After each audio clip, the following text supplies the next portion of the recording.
Ladies and gentlemen, welcome to Hero Movie Podcast, your greatest source for superhero movie discussion in the multiverse. I am your host, Adam Portrais, and I'm joined by Bruce Leslie.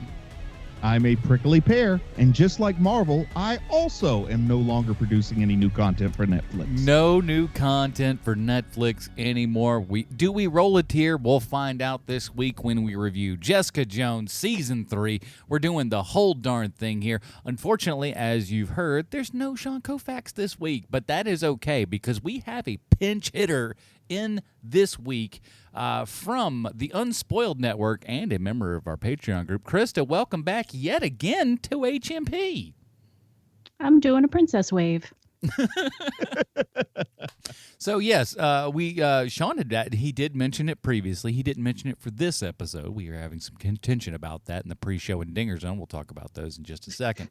But he said, hey, maybe Krista could come on sometime. He wasn't able to make it this week, and we're covering Jessica Jones, so we thought maybe we ought to get a lady in here to do this and break up the boys club every now and then. Is that a mistake? We'll find out. You guys have never seen me and Sean or heard me and Sean in the same place at the same time. Suspect. Very suspect. But before we get going here, Krista, just tell everybody about, what you kind of do and stuff. Okay. Well, right now we are finishing up season 1 of The Punisher, Netflix, on Unspoiled Undeclared The Punisher with my co-host Jamie. She is also covering Doctor Who, and what Unspoiled Network is a little bit different than most is that we cover a TV show or a book series episode by episode or chapter by chapter. One person has read or seen the entire series.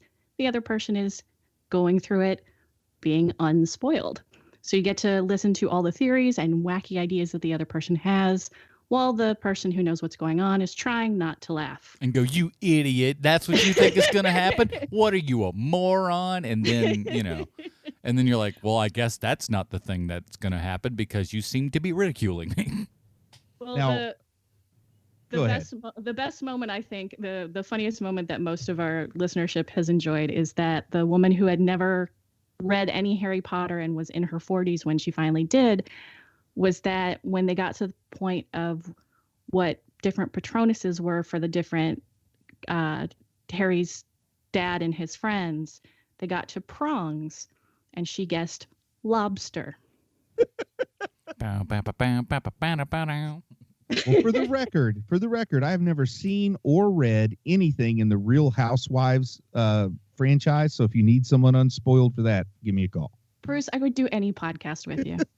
I really now, I don't want to get too close, but did I read you've moved to North Carolina? Yes. Okay, so I'll keep, I don't want to go too specific there, but welcome to North Carolina, though I don't live there anymore. Now you're like the other three of us. We've all done our time in the Kakalaki, so welcome. You got to go in and take your lumps at some point. That's how it all works. Yeah, you got to go to North Carolina at least for a little while to have the state just kind of kick you a little bit. Well, I was the first couple times I talked to Adam, I think we had talked about the fact that when I was a kid, I got a cassette tape from one of my uncles who lived in Charlotte from John Boy and Billy. Oh, yeah. They're a thing. They are a thing. Hey, trust me, we had because when I was in middle school, that was at least it was the only thing on the air. We didn't have Howard Stern didn't exist down there or nothing else. And, it was pretty much the only thing. If you weren't listening to that, you were listening to Bob and Sherry, and really, it's just called Choose Your Poison. You know what I'm saying? Which, by the way, I met Bob and Sherry in real life. Not good people. This was in 1991, and my uncle bought it for all his other brothers and me because this was the closest he could get to comedy. The only one of those radio hosts release a CD that I ever bought, and I'm not proud of this, but Rick and Bubba was Alabama's answer to John Boy and Billy, and when I lived in Nashville, they played Rick and Bubba head-to-head against John Boy and Billy, so I hitched my wagon to the Rick and Bubba train. The names are just painful. I had a buddy in film school who was just we were just all kind of hanging out one day, he goes, man, my alarm clock can, and this is before we had cell phones to wake us up, kids. He goes, my alarm clock radio station, the only one that can pick up in my apartment is this particular one. And every stinking morning I wake up and it's this John Boy and Billy. It's the worst thing I've ever heard in my entire life. I go, they were headquartered out of my town, buddy. Yeah. I used to set mine to Howard Stern, so I'd wake up angry every day. But we should probably talk about another New Yorker. Well, just that's real quick, and we can change our tune. But sure. I don't know if you're going to get this reference, Adam. But when you're an old man, you will be Rayford. Oh, believe you me, I know. Okay, so let's move on. God bless Robert D. Rayford. He died a couple years back, but everybody said that as much of a grumpy Gus as he was on the air, that he was a genuinely nice person. So that's a good thing to hear. All right, so this week we decided to get into Jessica Jones Season 3. All the other Marvel shows are canceled, including this one at this point. So what's the point, you say? Well, that's what we do around here. We don't ask questions. We just go and do it. So let's go ahead and before we get into it, we have to figure out some important things here. And is this the last time he's going to do it? I don't know, but let's find out. Gosh, son of a gun. Hold on. Was really loud.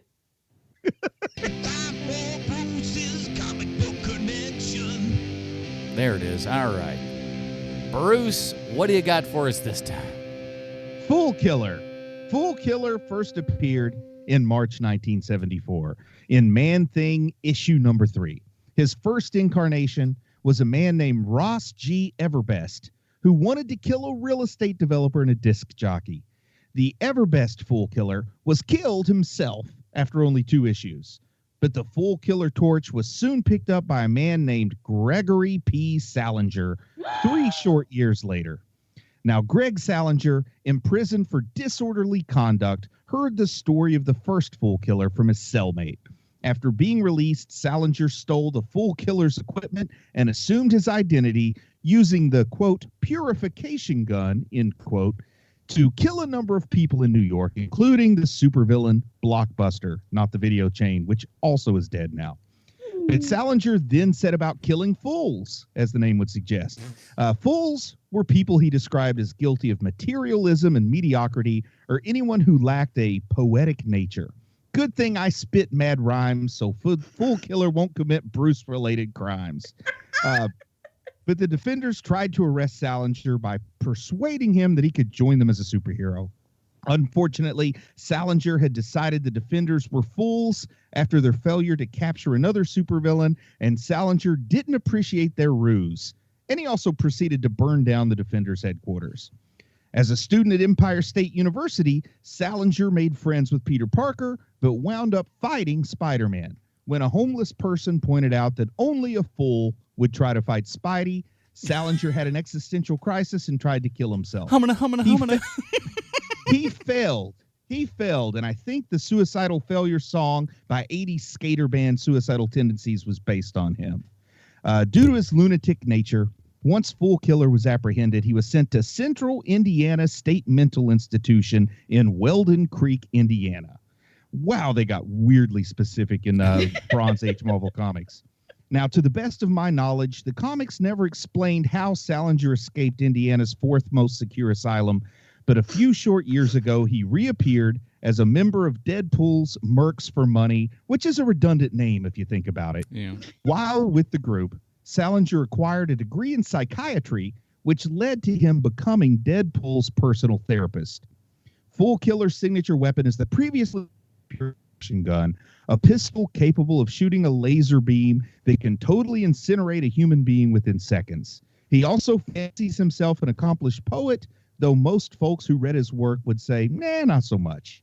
So, from the pages of Man-Thing to the swan song of Marvel streaming on Netflix, the only mountain left to climb for Fool Killer is to appear in Deadpool 3 as Deadpool's psychiatrist, and if the gods are kind, he will be portrayed by Deadpool's favorite television psychiatrist, Bob Newhart, who is still alive. I looked it up to make sure.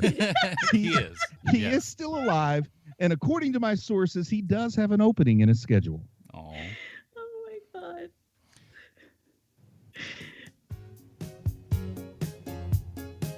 Should we just play this throughout the entire episode? I think we Works should. for me. Well, everybody, we're talking about Jessica Jones Season 3. Anybody under like the 30 is going to be like, what? I don't even know what that What is. is that? What is that? Oh, If people Who's under this 30 don't- Suzanne Plachette everybody's talking about? Man.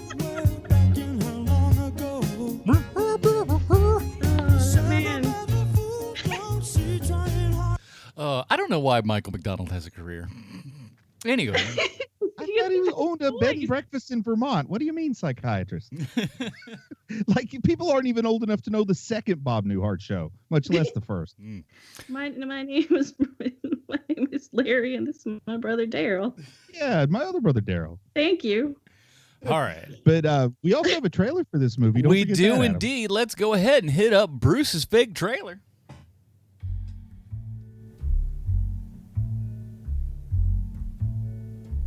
Jessica Jones, Season 3. What happens when Jessica meets the Fool Killer? I pity the fool. What in the world? You know, Sean made so much fun of my trailer being too long before that I shortened it up a little bit. It was 3.5 minutes. Your first trailer that we did for this, it was just like, God bless him. I mean, like, he put work into it, clearly. Some might go so far as to say too much work. You would, and those people would be wrong because I love that thing. It was so long. So is this one more to your liking? This one was under 3 minutes. I timed it. Let's meet him in between. Let's like I want to say in the 2-minute range. Under 2 minutes, you're good. I ended with B.A. Baracus though, so that's good. Well, that's true. That's true. So Krista, since you're kind of new and haven't discussed any Jessica Jones previously with us, what were your thoughts on the first 2 seasons? Much like everybody else on the planet, I really liked season 1. I don't think that's nobody really was like, oh, well, this is okay. Yeah, I think everybody was. People really liked it. Quite enthusiastic. I actually liked season 2. Unspoiled Network as a whole did not. I was the outlier, and I know that you guys weren't so fond of it either. Yeah. I love the Wizard. Of course you do. So Bruce likes the first 10 minutes of season 2. Yes. All downhill from there because there's After not that, as much just... Wizard. I mean, the ferret was adorable. Don't that get me kid wrong. Could move. But I did actually like it, and I thought there were some interesting themes in there. What I think is different about this show, and it kind of went off the rails a little bit, and I understand why people weren't in love with season 2. I wasn't in love with it, was that it seems to be focusing on stories that aren't universal. And that can be, if you don't do it perfectly, if you don't hit the nail on the head, it's not going to speak to everybody. How do you mean? So in Jessica Jones, you have a situation. Actually, both of the women have these mothers that are not good at all, in the slightest. And you have Trish with her mom. You have Jessica. Spoilers ahoy! Yes. By the way, they're just for new people and everything. We will be there'll be potential spoilers for season 1 and 2 of Jessica Jones, and of course, obviously, spoilers for all of season 3. So keep that in mind. Yeah. But her also talking to her mom, and her mom being somebody who wasn't able to be a good adult and a good mom to her, and Jessica being so desperate for a mother that she's willing to do things. It was a very good explanation of an adult child of an alcoholic or a child with a narcissistic parent, and you just see these themes of parents that aren't parents, that need to be taken care of rather than taking care of their children. Mm-hmm. And so I think if you have a little bit more experience with that, it might speak to you a little bit more than if you don't, and you're just like, why is Jessica doing this? This makes no sense. Why would she keep talking to this woman? I think I understood. I just didn't care. And I think we're going to see a lot of that forming in season 3 as well. Well, I was going to say I did give Adam a project so he could finish the season with something to do while he was watching. Oh my, Adam. I think for me, the biggest obstacle I've had to the Jessica Jones series overall, and it's actually a really good problem if you got to have a problem, but the problem is the first season was so phenomenally, mind-blowingly, unexpected for me at least, good. I mean, it wasn't just a good series. It was like one of those singular series of television in any format that I really think is going to be worth discussions for years and years and years and years. It was so singularly good that it was really hard for me to accept okay in season 2. I didn't enjoy season 2. In fact, I didn't do a real good job of paying attention to season 2 other than the Chubby Wizard. But I did watch it all. And in season 3, stuff that I'd forgot, I would see certain mental cues and kind of like jog my memory and think, oh, yeah, I remember that now. I didn't remember going into this, but then when something would jog my memory, I'm a big fan of a lot of things in the character arc with Malcolm, but then not everybody was. And I also think that when Malcolm starts to, kind of an arc, it can be like a parabola where you're going up the hill, but then you got to go back down the hill. And I think he goes down the hill a little in season 3. And I kind of find that interesting, but maybe some people won't.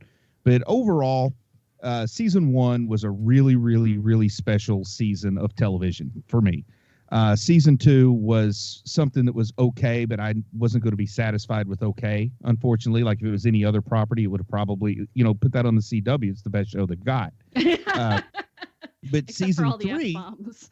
but season 3 was really a nice pickup for me. I'm a big Hellcat fan. Real big Hellcat fan from the comics. She's a singular kind of character. I can't think of any other comic book character that has a story that's as interesting to me as the like real life publishing side of her story.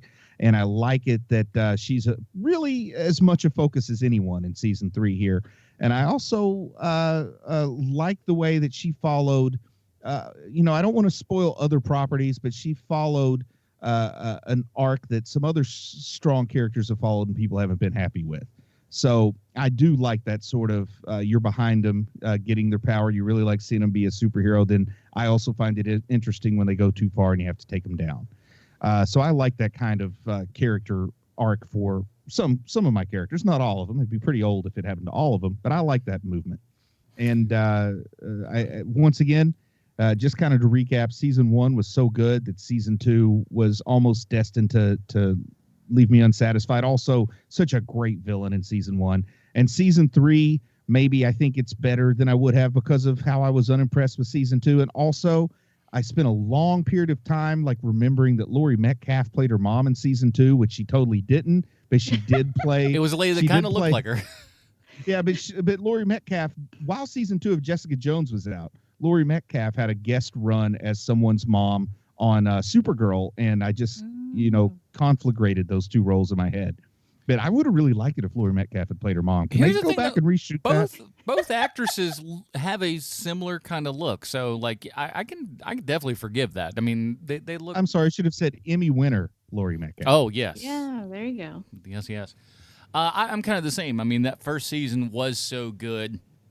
I mean, David Tennant was such an amazingly good villain. And that's what this show really needs, I think, is a super strong villain. And that's something that we don't really, in my opinion, we don't really have in seasons 2 or in especially season 3.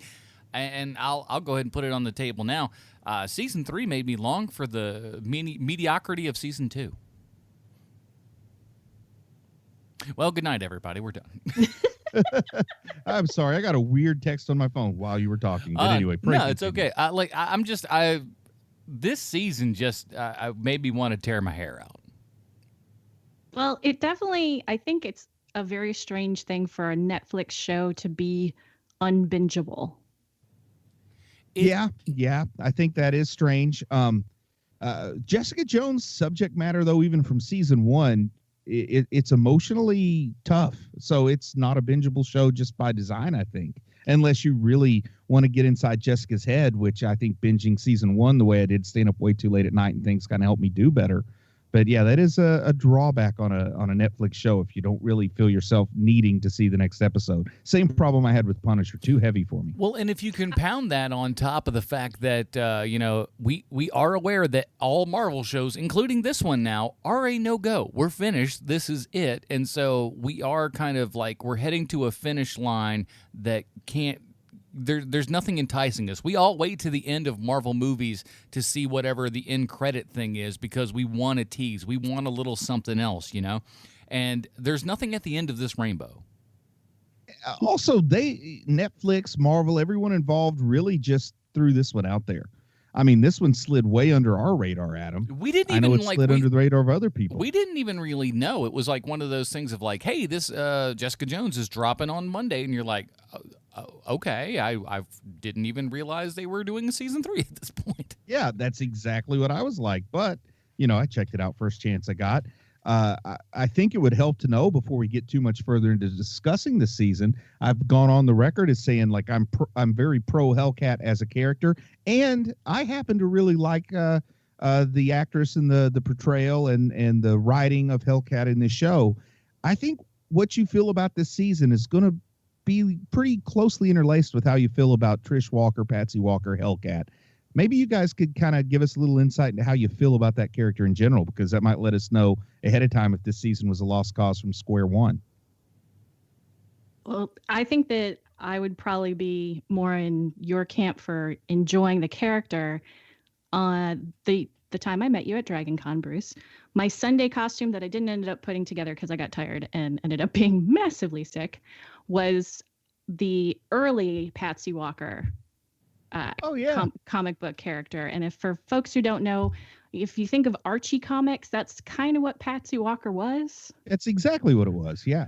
So she was the answer, and it was like the 1930s was the first comic book, and she had brown hair in that first one. She's got like a pillow on her, looped around herself with a belt, and she's got roller skates on. She was a contemporary of Millie the model.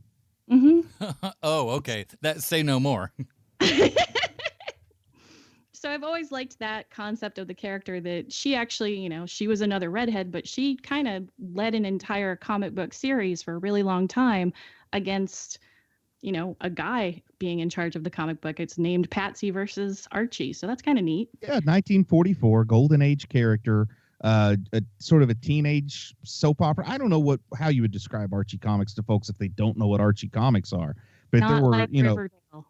Yeah, like DC had it, Timely Comics had it, Archie was its own thing, other companies had it, but that was sort of like a genre. They weren't romance or horror. They were just like teen Annette Funicello kind of Sweet Valley story. High. Yeah, that kind of thing. It's really Archie blanket bingo in a comic. Yeah, like Pep Comics. Yeah, just basically here's a bunch of kids doing high school stuff.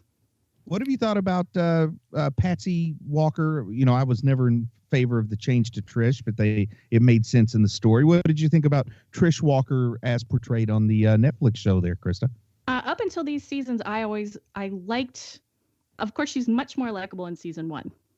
In season 2, you have to hate her because you get to see all these terrible sides of her and how selfish she is. And that's really kind of hard to watch after you've seen her as this person that Jessica can depend on. And then you see why Jessica doesn't want to depend on her in season 2. See, I saw that for me personally, the real transition in Patsy Walker as a comic book character happens because she marries, and I'm not saying this to disparage the guy's reputation. I mean, literally, she marries the son of Satan and lives in hell for a while. So I saw that as sort of the allegory of living in hell. Where you been? Oh, I've 2. just been on And in that's how she hell. kind of gets her powers. Yeah, I was in hell last week. A little hot. Yeah, but it's a dry heat in hell. They should have I'll at tell least had her date somebody named Damien Hellstrom. I mean, come on. How do you not go for that?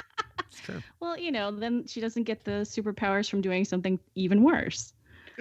So here's one of the things with her, though. As much as I like the character, I was so tuned out mentally in season 2. I'd kind of forgotten most of her storyline. Then they showed the flashback of her dropping the cell phone and catching it on her shoe, and that triggered me to remember, oh yeah, there was that whole extended storyline of her being obsessed with getting powers. And then I got pulled into it real quick and started remembering more season 2. How about you, Adam? Where do you come down on the Hellcat train? Well, I and mean, before Adam says anything, I also wanted to say I always liked that actress when she was in Transformers, the first live action one, because she actually says Fourier transform and is the smart girl.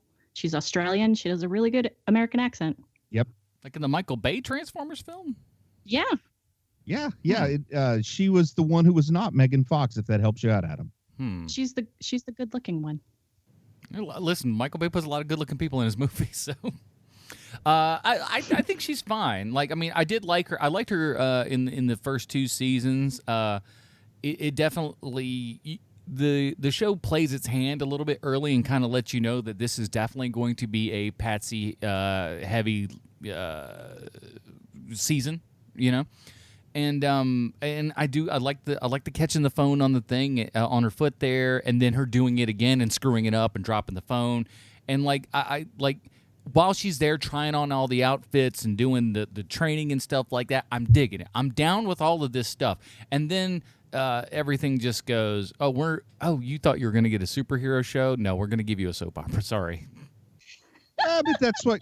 Have you ever read comic books? Come on, Adam. Comic books are soap operas that just have people with superpowers. Right, That's what they are. Yeah, but especially those people, Trish Walker. I mean, she comes from a soap opera comic. Those people tend to wear costumes and have a fight more than once every 4 episodes, and that fight goes beyond 4 seconds.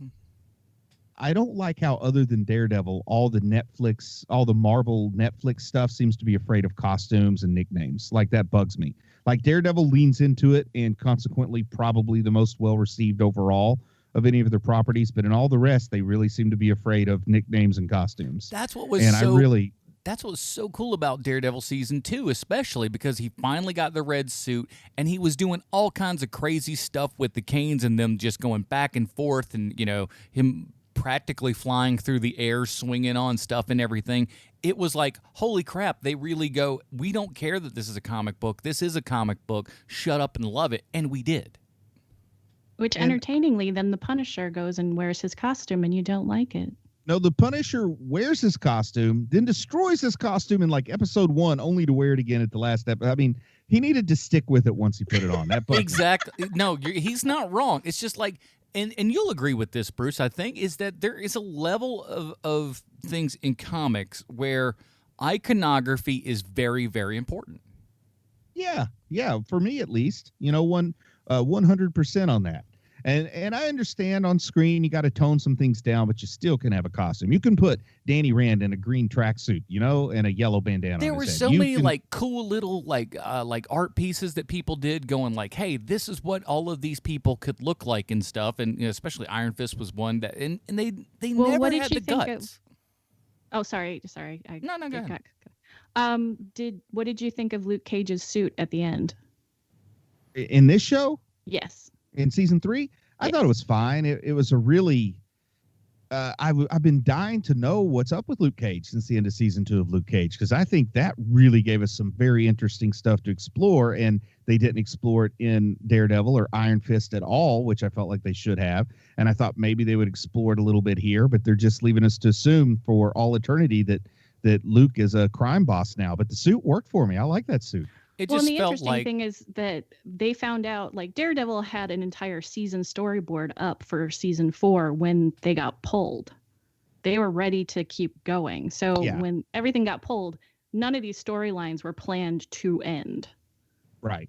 And I do wish, though, that they, at some point when they saw the writing on the wall, address Luke a little bit, even if it's just dialogue with no, you don't have the actor on screen. At least let me know a little bit about what's up with Luke and his crime empire. Yeah. Nope. Let's just have him in as a day player, pay him his, probably minimum SAG wage, and then just send him off. Hey, I'm not, listen, he was there for onset, I promise you, no more than a day. And but still. That's it. Yeah. I want it to be great, but it's not. It was the absolute definition of a cameo. I guess he did say a little something to help her make up her mind when he talks about, the fact he had to send his brother to the raft, and, she thinks of Trish as a sister, and she's going to have to send her to the same place by the end of this. So I think it did serve some purpose, but it really felt like the most forced of cameos. It's like Samuel L. Jackson showing up on Agents of S.H.I.E.L.D. in season 1. It really doesn't. You sir, good day.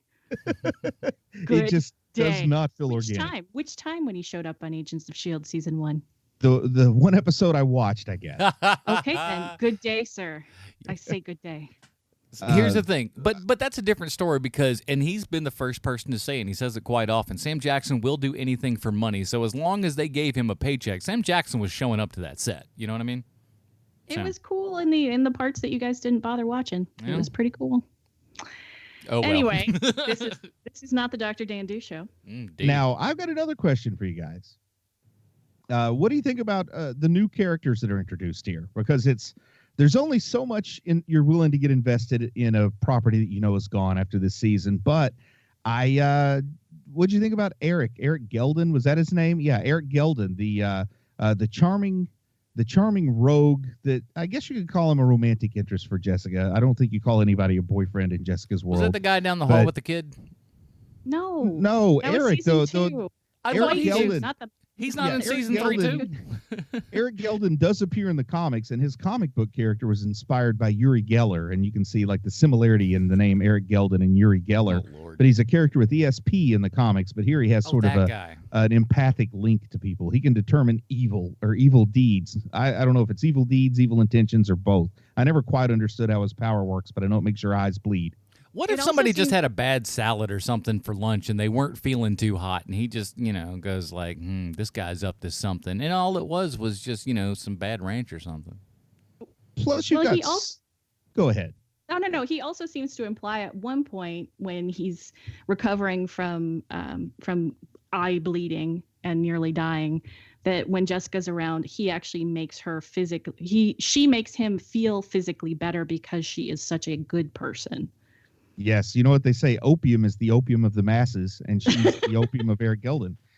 But is she a really good person, though? No, of course she's not. I mean, that's the whole point, that his power set is poorly defined, and they use it well for the story, I guess. But is it the deed that the person does that makes him feel bad, which is not really an empathic link? That's more of a psychic link. Because there are plenty of sociopaths that absolutely think that they're righteous for doing the evil deeds. And I think the Fool Killer in his mind is narcissistic and sociopathic, and he thinks he's doing good, not evil. So he has the same feeling about himself that somebody else might have by going and like volunteering all weekend at the city mission. It can't be about how they perceive themselves. That's absolutely true, though. Go ahead. Well, yeah, because, as soon as he gets near Trish near the end, his eyes start bleeding. So it's definitely not about how you feel about yourself. And also, what do you guys think about Salinger? And this is once again where I understand they don't want to go full on comic book and have people referring to him as Fool Killer, like in a sentence. But the newspapers could talk about this accused Fool Killer, serial killer. Serial killers always get names, or at least have somebody refer to him as Fool Killer, or even have him say, I kill fools. I don't know. The way they are scared to have the media dub the masked vigilante as Hellcat, the way they're afraid to have anybody dub Salinger as the Fool Killer. I like the comic book names. That's 80% of the fun for me, is seeing which characters coming on screen more than the story itself. You can call it that and still make a boy, that's really stupid sort of thing, and then just go with it. No one's stopping you. And just acknowledge how silly it is, and then just lean into it. Which they kind of did they did a little bit with Trish and Hellcat. They kept on doing nods to it. But with the Fool Killer thing, what made me angrier was that they didn't lean into the comics, and instead they just gave us Dexter. Yeah. All I could think is, you're Dexter. Yep. Oh, look, it's Dexter. And I kept forgetting the name of the character because I kept on going, oh, it's Michael C. Hall. But even Dexter worse, season 4. It's like he thinks he's Dexter, because Dexter actually is Dexter. This guy just thinks he's Dexter. Yeah, he's not nearly as clever. I think they get unnecessarily specific when Jessica gets stabbed in the spleen, because that storyline doesn't really play out to the point where it needed. Like, it's a really big deal that she was stabbed in the spleen for a couple of episodes, and then she could have just been stabbed. You didn't have to go through all the medically accurate antibiotic replacement and the dangers of being stabbed in the spleen. It was really weird that they introduced a splenectomy instead of just a generic abdominal wound. Hey, Netflix, the medical professional says he doesn't want to hear that garbage. Just make some stuff up. It would have been great if there was if it turns out that there was yet another mind control, like a second Purple Man, but lacking a spleen made you immune. Like, then it would have paid off. Like if, in the first episode, if a character loses their spleen, later in the series, not having a spleen needs to be important. It's like Chekhov's spleen, the anti-spleen. Or alternatively, something happens and it turns out her spleen is growing back. Like, you find out something happens.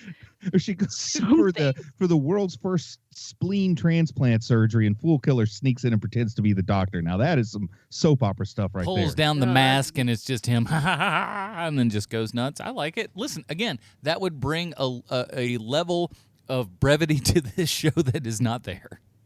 Now, what did you think about Hellcat's power set? I kind of like the vaguely defined power set. It sort of works with this vaguely defined procedure that she had. I like it that she's not super strong, that there's not something you can say, oh, well, she's super strong, or, oh, she can turn invisible. I like it that she's agile, but she still has to practice. Like, I really like that she's just augmented, but not overly augmented. But it still turns her into a bad A. Yeah, she can see in the dark. That seemed to be the big superpower. And the rest of it is now she can. Well, it also would have to do with her joints, though, or something, because she can land and it doesn't kill her or break everything. She can only land like that 9 times and then she's dead. Then it's gone. Hellcat. And they don't, it's not just clever, utilitarian. Yeah, you know Catwoman is a great character and Marvel has to rip her off not once but twice. But I prefer Hellcat to Black Cat personally. So, and I really thought that this actress or whoever may have done some of those stunts on her behalf, I don't know the details of the production, but she looks way more impressive in her fight scenes and her acrobatic scenes than Finn Jones did. And not to knock Finn, well, I'm just saying not to knock Finn Jones, but she's really good. She really looks good on screen being agile. He did better in season 2. I enjoy watching her fights better than a lot of the Daredevil fights because those get a little too brutal without enough finesse. And here, somebody 3 times her body weight is no match for her, and she can still be extremely brutal with her quickness and swiftness. And I'm really into it. She's like the Frank Miller ninja given life. And that's I don't know, and that's something I had a problem with because I was just like, she's not like you said, we're not seeing her that she's like wildly over strong, and that is something that we do talk about on this show. I have no problems with Jessica beating the crap out of dudes because that is within her power set. It's not really within her power. Like, she's quick, but like, unless she's like a lot stronger, she's not kicking the butts of these dudes. It's just not. Well, she's also gotten to the point where she had a personal trainer in Krav Maga. Like, I love that crap being dropped in. I was even because she's been doing that since season 1. That's true. But didn't she say that to Hogarth or something? And Hogarth's like, I don't give a crap about that or something along those lines. I don't remember who said it, but I was just like, that other person was just like, yeah, she does need to shut up with all that crap. Maybe it was her mom. I don't remember. A lot of things. She also has like this comic book power that's vaguely defined as being a tactical genius, because she's able to break down a situation pretty quickly. And if there's a way to infiltrate, she figures it out pretty quickly and can do it. She has not just stealth and agility, but also like a tactical sixth sense, if you will. And she can really get around the impossible barriers. I mean, the way she drops down into an elevator in the courthouse to kill a prisoner in custody and have his bloody body open up for the lawyer who tried to extort her. I think that's awesome. I think and here's the thing, in a show that tells you everything. This show is not a show. This is a tell. This show tells you everything. If they could have told us that, it would that would have made things a little bit more interesting than just I don't know. It feels like they were just inferring a lot of stuff. But again, there's nothing, like I said, there's nothing subtle about this show. All it does is tell you what's going on constantly. It does not tell you what happens to the little boy after you see him in season 1 and how he bothers her constantly, and then suddenly, poof, he is gone. Oh, they gave him the old, get up the stairs, and then we never hear from you again kind of treatment. I was assured he now lives on a nice farm in the country with my old dog. Exactly. They're just hanging out together, having good times. Now, how do you feel about Hogarth? Hogarth. A character that I found pretty darned interesting from the beginning. I like Jerry Hogarth in the comics, a very different character than what we get here. I liked her. I like the character that, much like the characters in Universe Tactics, her portrayal on the show is somebody that you don't like, but you're sort of forced to admit you need her sometimes and that you pull for her. And I kind of like that character, but I feel like maybe they're doing a little water treading with her this season. I feel like they had sort of developed her to the point they didn't know what else to do. When they introduced ALS, they could have showed her deteriorating more. Like, she has a moment or two where it looks like the ALS is affecting her, but then you can pretty much forget about it until it, soap opera style is important to the plot. I liked it when they were installing assistance devices in her bathroom and things to let she's going to have some some neuromuscular deterioration, but I kind of wanted to see her, maybe requiring a wheelchair by the end of it or something. I wanted to see more deterioration in that character this season, and we kind of don't. I feel like she's just as healthy at the end as she is at the beginning. I don't feel like it progresses at all. She's just telling us that she doesn't quite feel as hot, and that's about it. And here's the thing. Especially first season and all of her subsequent appearances in other shows and stuff as well. Carrie-Anne Moss is fantastic. I think she's a fantastic actress. I mean, we are now 20 years after The Matrix, and she still looks fantastic. She looks really good. And again, I think she's one of the better actors on this show. I just don't know, especially coming into this season 3, that they have any clue what to do with her or how to do it. Yeah, because she really needed to turn a corner, in my opinion, somewhere where she's all in with the Defenders, which would be consistent with the comic book Jerry Hogarth. Like, at some point, she needs to be all in with the Defenders, but she's only in, and then she's out. Then she's in, then she's out. Then she's way out by the end of this. I feel like they got her to the verge of doing something interesting, but never did that interesting thing in a couple of different ways. There was something about it that I enjoyed, that she was left with nothing at the end of the day. She was left with exactly what she had fought for in the end. She had given up everybody, and she's left with this law firm, whatever that's worth. And I think to give her a redemption arc of any kind would have been... Well, if you're going to give her redemption, it has to go into motion earlier. You don't give her redemption in the final 3 episodes of the last season. I agree with that wholeheartedly.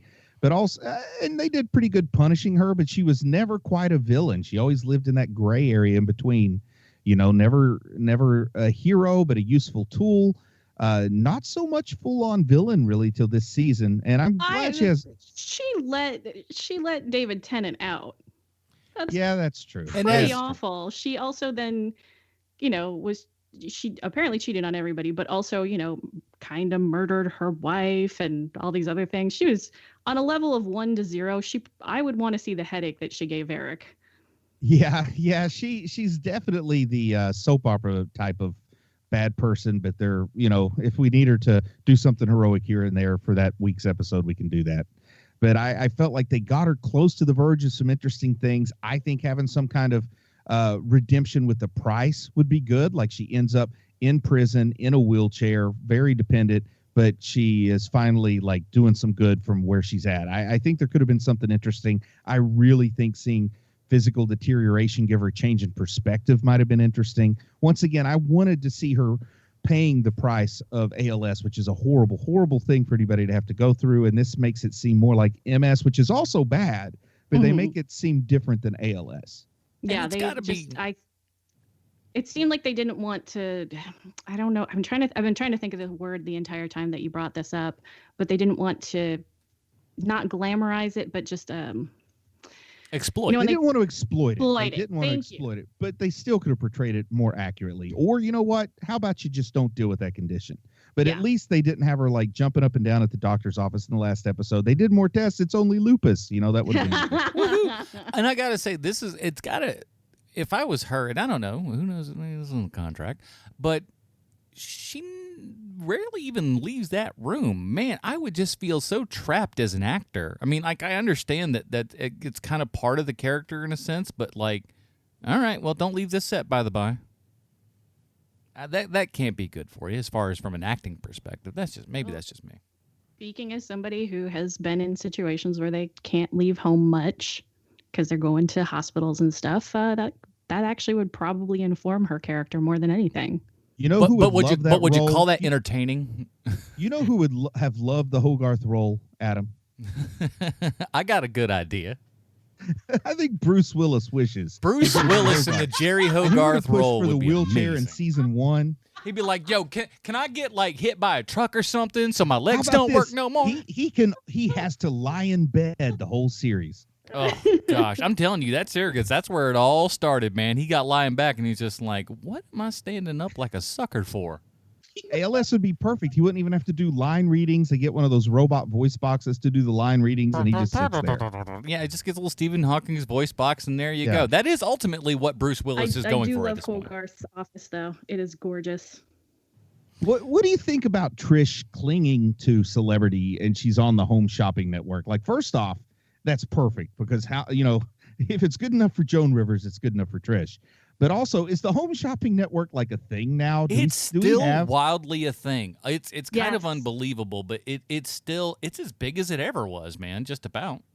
Do they still have what celebrity is hawking stuff on there now? Like I feel like Meredith Vieira maybe is destined for the Home Shopping Network at some point. That sounds right. Maybe some other folks, but that just seems so perfect to see Trish sitting there telling people how great this wool shawl that she's not going to wear in public ever is. I really, for some reason, I could have gotten a whole lot of joy if the show was just we have to watch Trish dealing with that's what her career is now. The Home Shopping Network dealing with her mom, who's the titular hand that rocked the cradle. I mean, it's great. How many units did they say that she sold? It was some ungodly high number, like 3 million or something. It was just like, there's no way. It's like that's impossible. Shows on network TV don't get 3 million viewers, but she can hawk 3 million sweaters on the Home everybody Shopping Network. was required to buy 10. Mm-hmm. Well, remember that one woman, she wasn't going to buy one for herself because she just got divorced. Well, and until Trish told her. You always do that over the phone too, is you just go like, well, I saw one of these, I saw the show, and then I was like, I'm going to get one for me and my daughter and everyone else in the family. So I bought 15 of these things, and if everyone else can do the same, it's just that's all that crap is. I think it would have really been great, because she had the call in Ask Trish or Trish Talk or something like that as her radio show in season 1.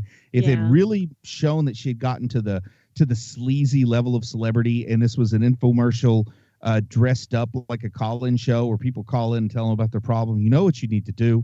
You really need this scarf that works 3 out of 4 seasons of the year, made from genuine artificial silk that's only $19.95, and you get the second one for, listen to this, only $7.95. Holy cow. That is what you need, not competent medical help. And you have to pay separate shipping and handling for that one. Keep that in mind. Or basically InfoWars. Or even have her, hawking some dietary supplements to people suffering from cancer. I mean, if you're going to make her get into the sleazy side of it, show the really ugly side of, make her Dr. Oz. Do you hate the government also invading your dreams? Take these pills. Yeah, I think nobody would have bought that she would go to that point. But she does. I mean, give her a podcast. Sells sweaters, and she's honest that she's selling sweaters. And she kills people in cold blood. True. Now, I want to tell you, but that's also not killing quite as many people as Dr. Oz has killed. Now, I want to talk about Please a character. Don't sue me. Oh yeah, that's true. That's true. Krista said Dr. Oz is a murderer. Just want to put that on the record. Manslaughter at best. That's true. Intentional manslaughter is not the same as murder, is it? I don't know. I'm making things up as I go. I'm a Juilliard trained attorney, so don't listen to me. Where's Jerry Hogarth when you need her? As an attorney, I have no opinion on any of this. Now, a character that had sort of a small role, but I really liked it, and she seemed like so familiar and recognizable that I thought it almost reminded me of people from real life or something that I later found out where I recognized her from, but I won't say that just yet. But Eric's sister, who likes to be called Barry, that we meet. Brienne? Yeah, but she prefers to be called Barry, so I'm going to call her Barry. When she's working, but not when she's taking her medication. Oh, okay. Right. I wasn't quite sure how she felt about the name Brienne versus Barry, so I was calling her Barry because what the heck? I don't need this lady mad at me. She'll cut a man. But anyway, I really liked her character, and I like she's not on screen much, and a lot of what she goes through is off screen. But I really think this actress is great in this role. And she's probably going to be kind of typecast in this role because I couldn't understand why she felt so familiar till I looked up on IMDb. She is one of the regulars from The Deuce, a show that I've watched. I don't know if either of you guys have watched The Deuce. Nope. But she plays a very similar character on The Deuce, a lady who works on the street and gets pulled into the adult entertainment industry, I believe.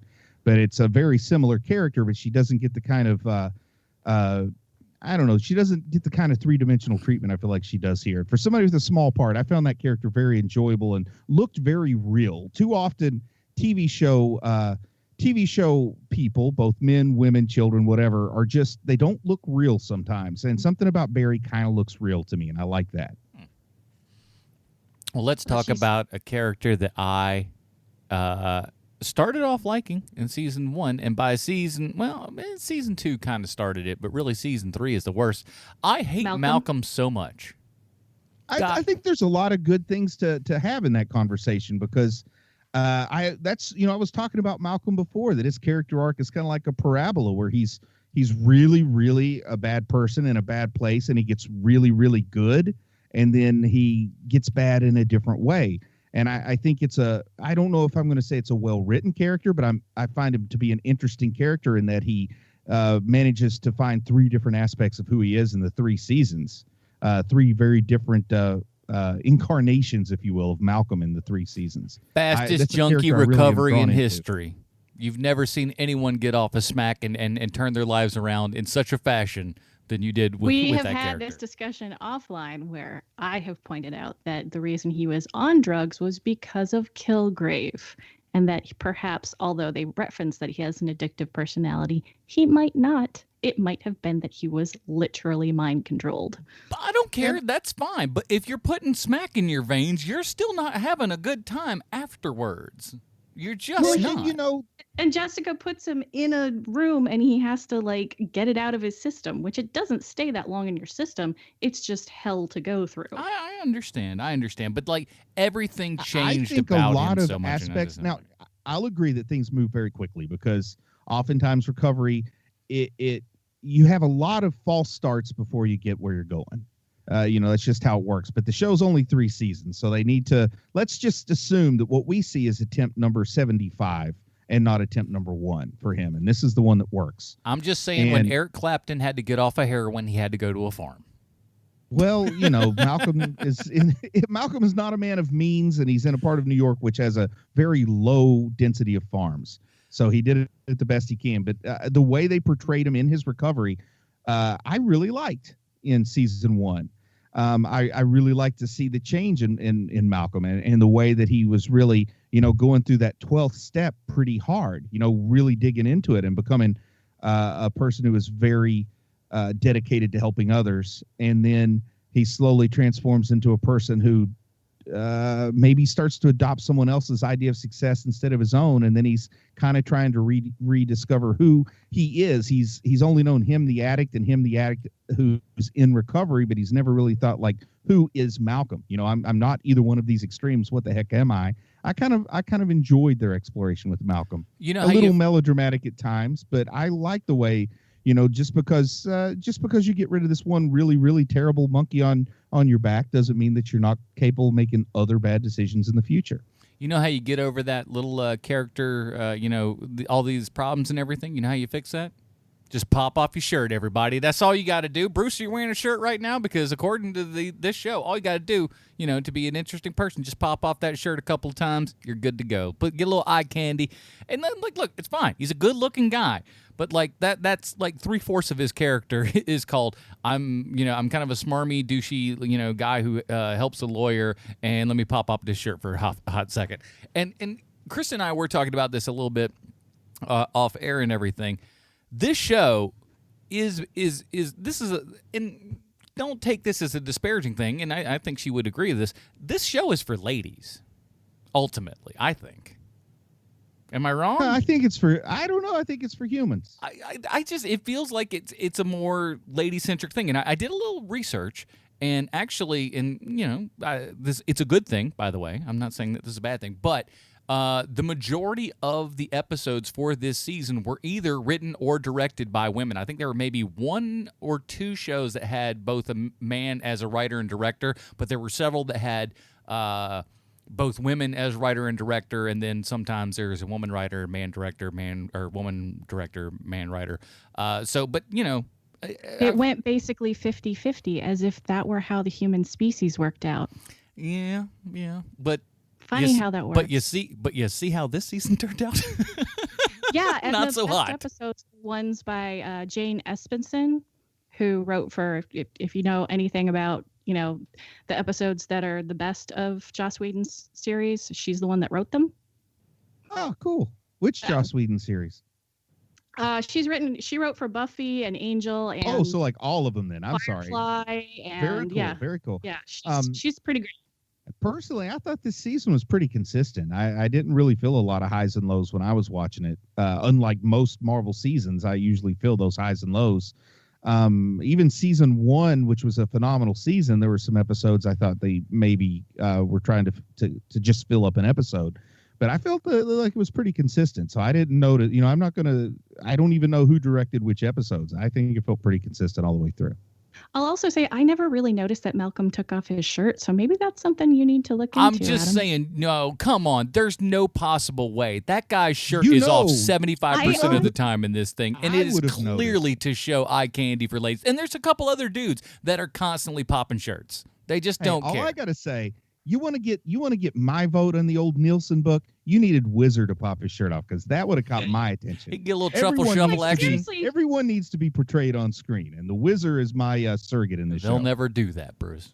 So they had, I'm guessing Eric took off his shirt some point in the show, and he's not like super buff or anything. Like that actor isn't again, Thor. Not super buff on a TV show, but that guy goes to anyone's local gym and takes his shirt off, and everybody's like, "Wow, that guy really works out." Hey. I'm not going to complain. I'm not going to complain. I'm just pointing out that compared to the Marvel cinema universe, these people are actual humans. Well, because, the small number of working actors that I've met, I don't care if they're portrayed, and I'm not going to specifically name any names, but I don't care if they're portrayed as the old guy, the old lady, the ugly guy, the ugly lady, whatever. You meet them, they are all like tropical fish. They are not real people. They are all, even the quote unquote ugly best friends are ridiculously more attractive than humans. They are robots or something. LA was not a fun place to live if you had any sort of ego problem. Don't nobody have a snaggletooth in this show, you know? But anyway.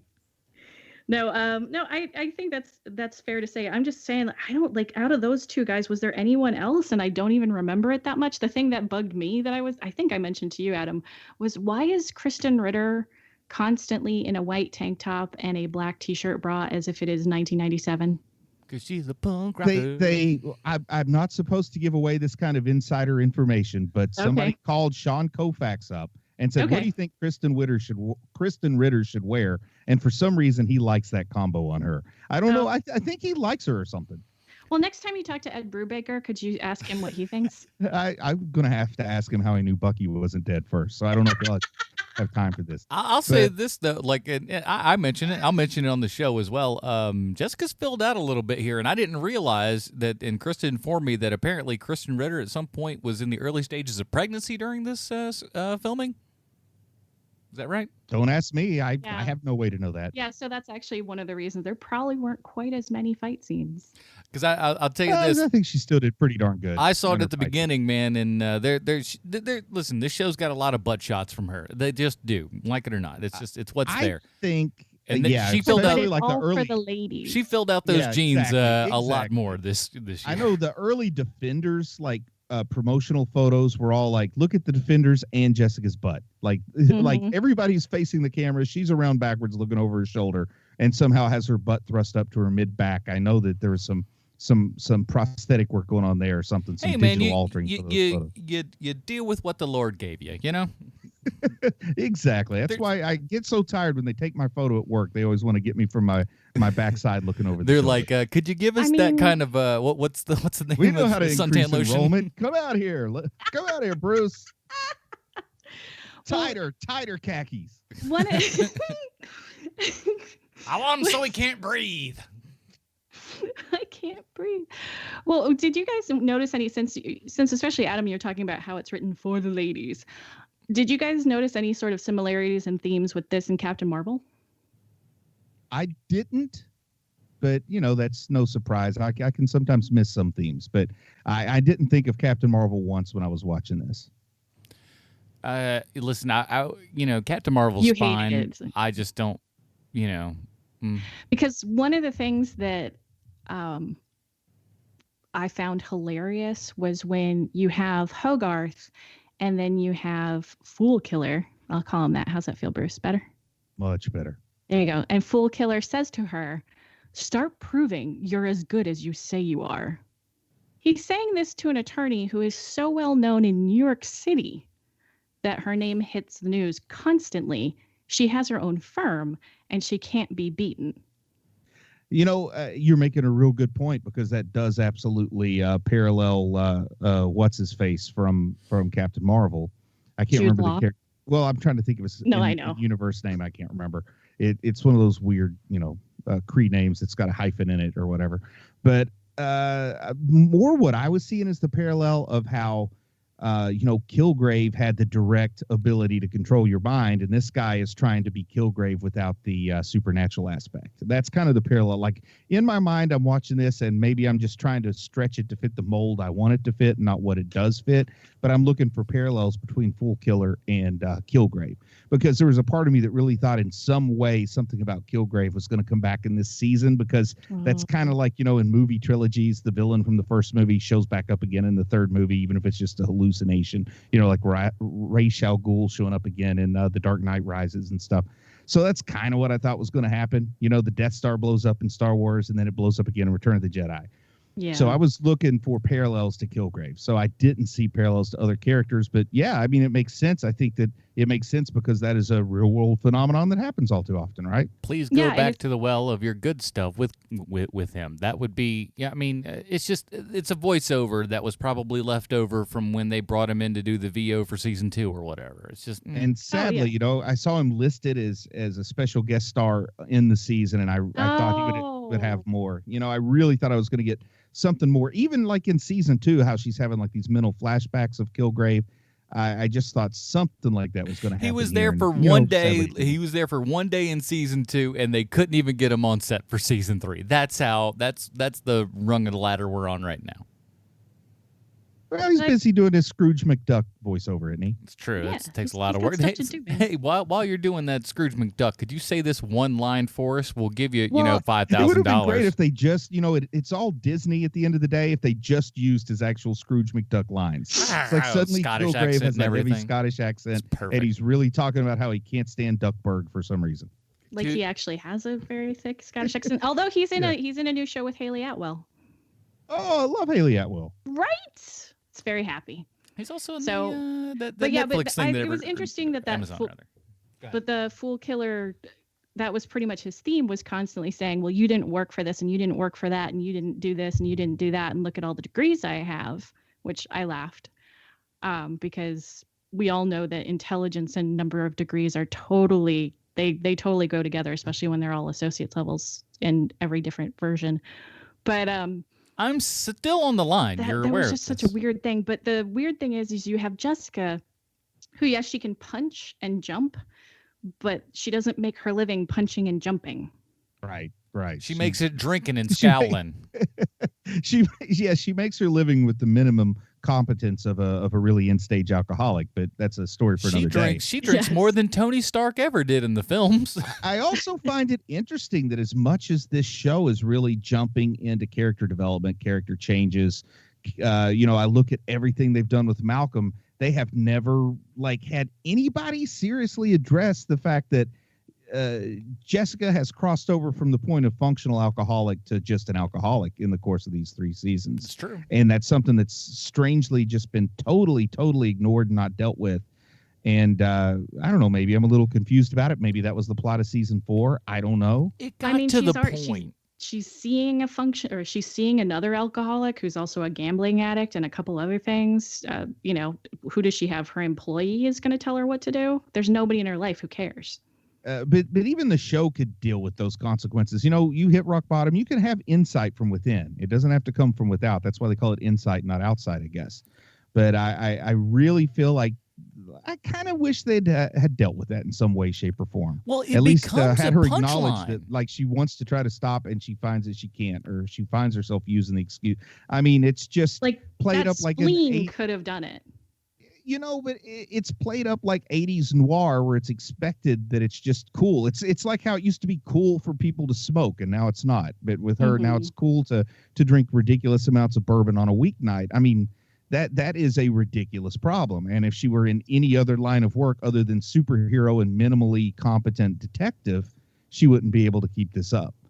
But they need to at least have her like decide, oh man, I've got to take this serious. This has my attention now. I'm not drinking, and then show her going through some tremors and stuff. Like have her facing those withdrawal symptoms a little bit. Have Malcolm, kind of, he's been through. She helped him through his journey. Yeah, that would have been something. It would have been interesting, other than a comedic line that's basically just like, "Are we laughing at her horrible alcohol addiction?" Because that's what it's made to be. Every laugh in this show is pretty bitter. There's not a single happy laugh in this. And that's something that I want to say that this, especially this season, really lacks, is there is no levity in this show at all. At least with the Wizard, you got to laugh at a fat guy moving fast. And this season, there's just nothing. I hate to say it, but Bad Santa faces alcohol addiction with a more legitimate approach. Nobody gets any help, but they acknowledge that it's there than even this show does. Have her get stabbed in the liver and say, here's the bad news is your liver was stabbed and we're going to have to remove it. The good news is it wasn't working anyway. They did nothing like that. I was actually, when they did do the splenectomy, I was hoping that they were going to basically show Jessica, no, you cannot drink the way you do anymore.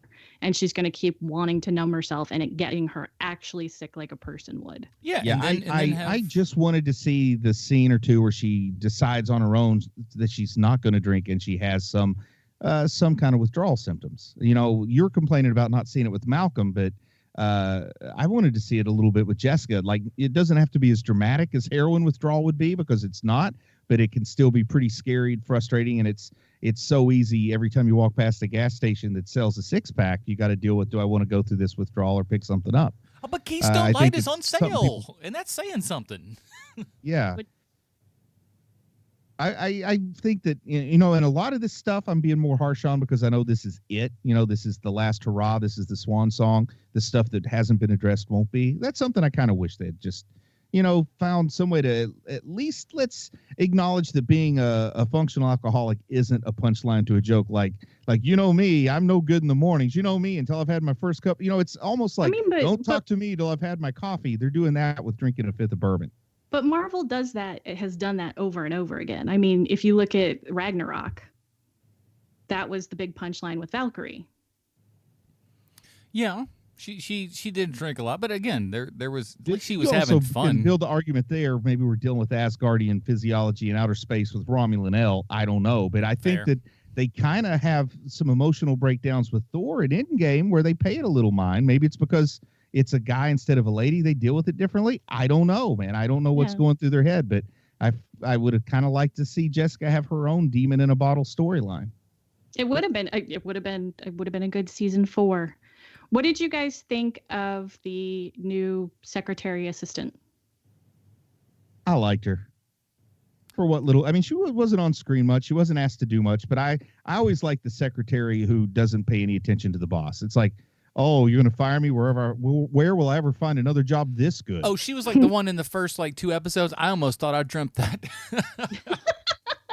Because because that bit was hilarious. She's just like, it's 5:00 now and I'm leaving. I love that. I love the sassy, stupid, just like, well, I tell you what, mister. And then she's just gone. I love that idea. And again, we just squandered it.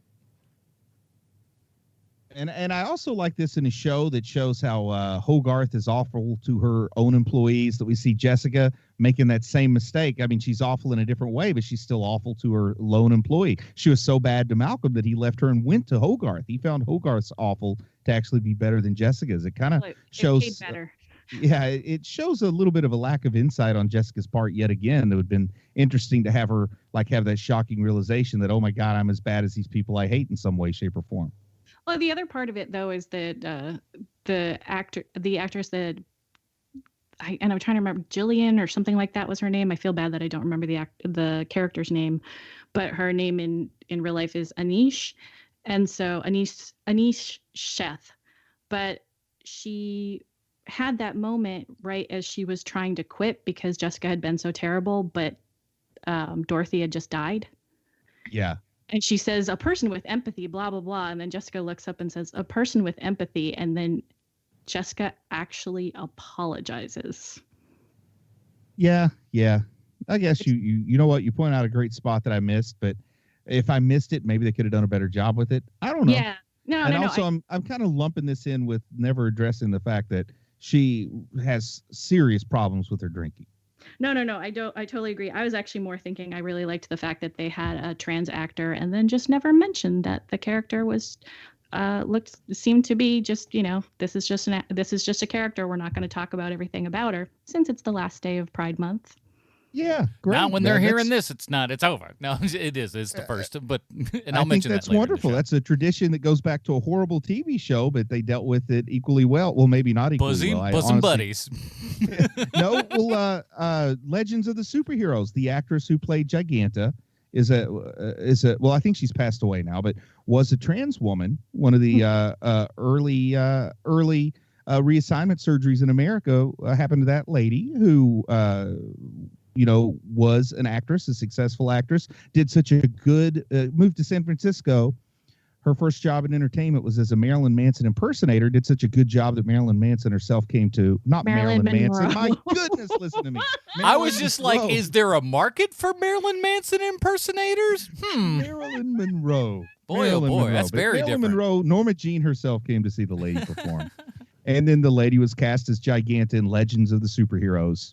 And, in the 70s, that's pretty proactive casting. But also in the 70s, I think that she probably kept that a secret. I'm going to guess. Yeah. I don't know. Don't know all the details. I haven't read her book that would explain it more thoroughly. But the biggest kick for me is that she went to graduate school at my own Marshall University here in Huntington, West Virginia. So score one for the Herd. Go you. Yeah, I like that. There are more and more folks being cast because they're cast. You don't have to, I like exactly what you said. No need to make a big deal out of it unless somebody needs to make a big deal out of it, which is very rare. Yeah, I it agree. wasn't I that think that's how a lot of stuff should be. It's just called, if you want it to be, a regular accepted thing, treat it just as you treat anything else, and eventually you'll get there. That's Well, she's not the main focus, and she doesn't have a storyline. So unless you're going to address life as a trans person, it doesn't make sense to make her the punchline. that's true. Whereas with this, it could have been played by a cis actor, and it wasn't. It was played by a trans actor. They picked a really good actor who had the right kind of punch and the right kind of heart Sass. to the very little role that she had. And probably a good time to point out that we may not realize it, but we probably see lots of trans folks on the screen in small roles, and it's not an actor we know a whole lot about, or not a role that we go to the time of looking up the person's biography. We are probably seeing more and more trans folks on screen that we don't know, and it doesn't matter because they're doing a great job. And I think that's a step in the right direction. Do they call that progress or something? I think it's more progress when we don't hire cis actors to play trans roles, since they don't know what they're talking about. Yeah. Listen, Dustin Hoffman had to dress up like that lady in order to get in, and there was no other. I'm telling you, it just is what had to happen. What happened when he saw himself as a woman, right? The most sexist thing that ever happened on a movie He set. talked about how ugly he was or something. And he wept because he had no worth. Well, Oh, because wow. he's so ugly. So like He was so ugly that he was worthless. Listen, I understand. I got an $800 ticket dressed as a woman once, so I feel your pain, Dustin. That's I don't even want to know. That's a story for a Dinger Zone episode. Okay. We're moving on, please. Moving on. Is there any? Okay, so did you like the little nods to the Hellcat costume that were in everything that Trish was wearing all the time? I didn't catch it in everything she was wearing all the time. So All I do saw like was now that you crummy pointed it ninja out. stuff, and I was just like, I hate this. Oh, I like costume. I like looking at costume stuff. So her first beanie that she was wearing was navy and had 4 scratches down the one side of her face, and they Cool. were in Very yellow. cool. And Very then cool. her scarf was yellow and navy, and she was always in those colors here, there, and everywhere. And they made sure that she was constantly popping in those colors. Her shoes. See, in my mind, she was in all black all the time. So I totally I don't know. I have some Yeah, it was the black with just like little hints of selective color. blindness kind of thing. No, the costume designer clearly wanted to make sure that they at least did that nod whenever they could. But there's really I'm not just using it as a funny term, but there's legitimate visual psychology about inattentive blindness, and so, very often why eyewitnesses are terrible witnesses. Oh. Yeah, but I mean, people Yeah. just you see what you Scientific expect to evidence see. just- Yeah, you see what you expect to see or what you remember, and all I remember is her in all black all the time. I'm telling you, the Stay Puft Marshmallow Man was real. Pretty much.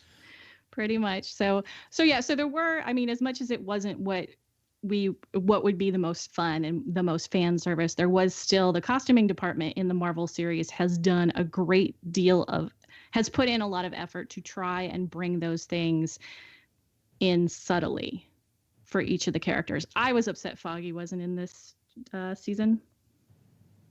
Now, there's Foggy's a guy that's cool. Yeah. Yes. Why was he not there? I needed Foggy. Any day without Foggy is a day without sunshine, ironically. That's terrible. You just need to be you need to be sent off to the bad Joker farm with that one. We needed She-Hulk in this Marvel Netflix universe. This is how much fun would that be? 25% of all people in this universe are attorneys, so give us She-Hulk. Oh gosh, that'd be so much fun. That would be way more fun than what we're doing here, right? Yeah. Well, here's something. I'm sorry. Go ahead. Oh, no. I was just saying the amount of green makeup would be very painful. They'd end up just making her normal skin. It's all CGI these days. No, they would just have, her as Jessica. Well, they couldn't have two Jessicas in the same show. What am I talking about? That explains it. Okay, now here's what I need to know. And I don't know if Krista knows the answer to this. I don't know if Adam knows the answer to this. But how in the world could this season 3 of Jessica Jones possibly relate to Sly Stallone? Well, that's very interesting that you should ask, Bruce, because I happen to have a Sean Koufax prepared statement. You don't say. Huzzah. John Ventimiglia plays Detective Eddie Costa on Jessica Jones, and he was in the movie Copland because sometimes things are just easy for me. Like last week when I went to the DMV and it only took me half a day to get everything fixed. They were very short and seemed put out, even though it was completely their fault. A clerical error, they said. Never anything like it, they said. Long story short, when the officer pulled me over and thought I was lying about my insurance coverage, it was a great time and we laughed and laughed. John Ventimiglia is probably best known for his work on The Sopranos, but he's been in 96 other projects and started his career in movies like The Cowboy Way and Bullets Over Broadway and small parts where his character had names like Uniformed Cop and Waterfront Hood. The turn in John Ventimiglia's career happens in Copland, where he plays the role of Detective V, because from that point forward, all of his roles have proper names, and he has more lines than, "That guy looks dead," and "Tell your mom I said hi." And there you have it, HMPers. This week's Stallone connection is John Ventimiglia. Thank you. I'm not Sean Koufax. Thank you. I really like that character in this season. Now, before we get down to it and everything, we do want to let you guys know that we have our own patented Robin rating system. It's not patented. It's absolutely patented. It's not patented. I sent it in to the clerk, and I got my papers back closely, today. He's saying Pattinson. It's all about Robert Pattinson. It's been Robert Pattinson. It's Batman. Yes, it's been Batman. There you go. Yeah, Batman that sparkles. And if you'd like to check that out, head on over to Facebook.com/Hero Movie Podcast. It's right there at the top of the screen. I'm always posting weird little fun memes and stuff like that, so check that out as well. All right, so let's start with Bruce. Bruce, where does Jessica Jones season 3 fall on the Robin rating system for you? Well, season 1 for me, just kind of reviewing the big picture, was definitely a Dick Grayson. Season 2 was probably getting into Damian Wayne territory where it wasn't bad, but it just didn't do much for me. This is somewhere in between, so I think that makes it the old Red Robin, Tim Drake. All right, Krista, what do you got? Same. I really liked it, and as long as I told I didn't watch it sitting down all at once. I just couldn't. This isn't a show you can do that with. And whether it's the emotional impact or just that it's slow. It's a very slow burn. That's a fun way to say boring, but okay. Some of us have attention spans, and it works out well for us. Yeah. So I actually really enjoyed the story. I liked how they painted it. They didn't really surprise me with anything so much, but I did like how they handled everything. All right. Take this one out to the barn and shoot it. It's dead. It's dead. You're still hurting it, and it's dead. Whatever that line from The Simpsons is. he's already dead. I'm going back and forth. I really, my heart wants to say Jason Todd, but I'm gonna go Stephanie Brown. I don't care. And I mean, and granted, I'll admit there is a degree of this that does have to deal with the fact that the show is done. It's not coming back. None of our shows are coming back. And even Kevin Feige recently said in the thing, who knows how long this is going to be? It's just we maybe the characters will come back after the contract stuff, but again, very vague as to everything that they can or cannot do with these characters in any specific amount of time. That being said, it's like not that this is my favorite television show, but could you imagine whatever your favorite television show was, and they go off the air before they have their final finale, and you've left that season on a cliffhanger or something. And yes. You mean like Alf, the way that Alf treated like me when I was young. Exactly. Well, I felt that way about The Finder, and so I wrote Hart Hansen on Twitter, and he told me what the last season was going to be. See, at least that's something. But like So you're really that upset about it? Go find out. I'm still waiting on the Alf people to get back to me, but let's all pay a moment of respect to Willie Tanner, who passed away recently. Willie. But yeah, Alf is the one show that let me down to the point that I've never been able to have a healthy relationship with the show. It's so sad that Joe Lieberman had to die like that. Doesn't he look exactly like Joe Lieberman, the guy that played Willie? They look and sound the same. I'm sorry, Alf, but America can't take this. Just terrible. Well, listen, speaking of things that we can take, I want to take solace in the fact that we're headed back into the theaters next week for a little movie called Spider-Man Far From Home. Oh! I've heard really good things. It is it's as of right now, I think it's sitting at about 91% certified fresh on Rotten Tomatoes and everything, which is hilarious because I saw an article that goes, are the critics just finished with superhero movies? I'm like, it got 91% for a soup. What do you want? What do you want, man? But we'll be heading back in, and oh my goodness, it's on Tuesday this week as opposed to Friday, so you ain't even got to wait till the weekend, baby. You only got to wait till tomorrow to go see it.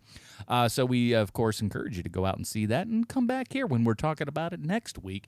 In the meantime, before we do that, though, I do want to say it's because it is the first of the month as this show goes up. And I do want to say thank you to people just like Krista who support us over at patreon.com/HMP. You get the pre-show, the post-show, and, of course, the Dinger Zone. This week we talk about sandwiches and machetes. That's right. That's how I'm teasing it. You want to know what we're talking about with sandwiches and machetes and skateboards? Check it out at patreon.com/HMP. We're at like 45 supporters right now. Let's see if we can get that up to 50. Patreon.com/HMP. Krista, can you vouch for the service? Is what we do good? It's all right. All right. You're really helping out a lot here. No, it's been 2 years, and I enjoyed the pre and post show before there was Dinger Zone, and it's actually a little bit more fun now that you guys have that nailed down into something that you're going to talk about more specifically. It's a lot more fun. You can thank Sean Koufax for that one because he was just like, hey, let's kind of put this up and have a whole little different extra thing so we can kind of format those stuff a little bit better. And it's good. So we talk about a bunch of different stuff. Check that out. Patreon.com/HMP. Support us today. Bruce, where can we find more of your work on the interwebs? Go look for Chubby Wizard. Chubby Wizard on your favorite podcasting client.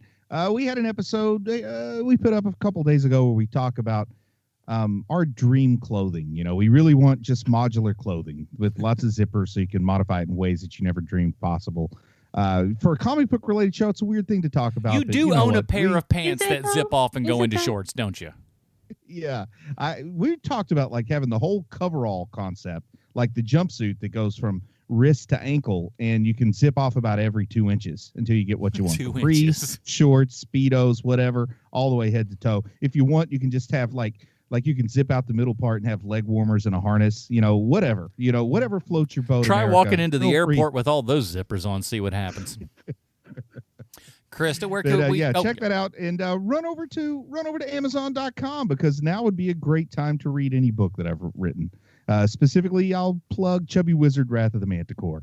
It's the best Chubby Wizard book you're ever going to find because it's the only Chubby Wizard book I know of. It's really fun to read. That's how you do it, kids. You be the best because you're the only one that does it. That's how you get to the top. Krista, where can we find more of your work? Well, as I mentioned, I'm on the Unspoiled Network. If you want to check out unspoiledpodcast.com for all the shows that we cover, everything from Harry Potter to currently our patron Sponsored cast for the $5 level is Twilight, and it is just hilarious to listen to a guy about Adam's age read Twilight for the first time. Ooh, and poor guess what's guy. going to happen. It's really fun. So if you want to be entertained, that's really good. I have also started a podcast about patent law. It's called Very Patent. cool. It's called, and I took the Adam Portrais style of naming things, and it's called Patent News Podcast. I would have called it And- patently absurd, but that's just me. That That's sounds like a great already title. taken, dude. Dang it. And just for clarity, it's not the Robin rating system itself that's patented. It's our unique delivery method and the system with which it gets dispensed to listeners that No. I've patented. See, No, it's you not- it's see, not that's patented. what. That's No. why. That's my No. boy. No, it's not. I know a guy down at the park who says he knows a guy that can probably patent anything. Bruce, I don't say this enough. I love you, man. Thank you. He's got my back over here. That's why. That's And why for we're those friends. of you who haven't heard me complain about this before, this has been a complaint I've had for the last 2 years that Adam and Bruce have had to put up with. Well, I don't care. I'm digging into that grave. I listen. I'm already halfway there. We're heading to China, baby. We're going all the way. I mean, how much do you have to do before you can legally say a patent is pending? Even if you know that you have no grounds to apply. You just sign the paper and say it's pending? That was always one of my have to favorite Homer apply Simpson. and pay a lot of money. I applied online with something called a holistic patent. Oh God. That was the Great Simpsons, where he just like Homer presents some sort of idea, and he looks at everybody in the room and points at them individually and goes, "Patent pending, patent pending, patent pending." But yes, so do check out Krista, check out Bruce's stuff. I'd have film finds for you this week, but I've had horrible tooth pain and I couldn't talk for the last 3 days. So thankfully, Yeah, I'm be a patron so that Adam can smile again, literally. yeah, literally, I'm gonna have to get all my teeth knocked out, and it's not gonna be cheap. So please head on over to patreon.com/HMP. I really need it. That is it, everybody. Join us next week when we're talking Spider-Man: Far From Home for the visiting Krista. Oh my lord, I almost got in big time trouble there, didn't I? Words. Krista Catino Sambe, and of course, Mr. Bruce Leslie in the action, Sean Koufax. I'm Adam Portrais. Stay super, everybody. Ba-dum-bum, I stepped all over you there. I'm sorry. That's fine. all right. Nobody else said it. I was all worried for them. It's all going into the show. He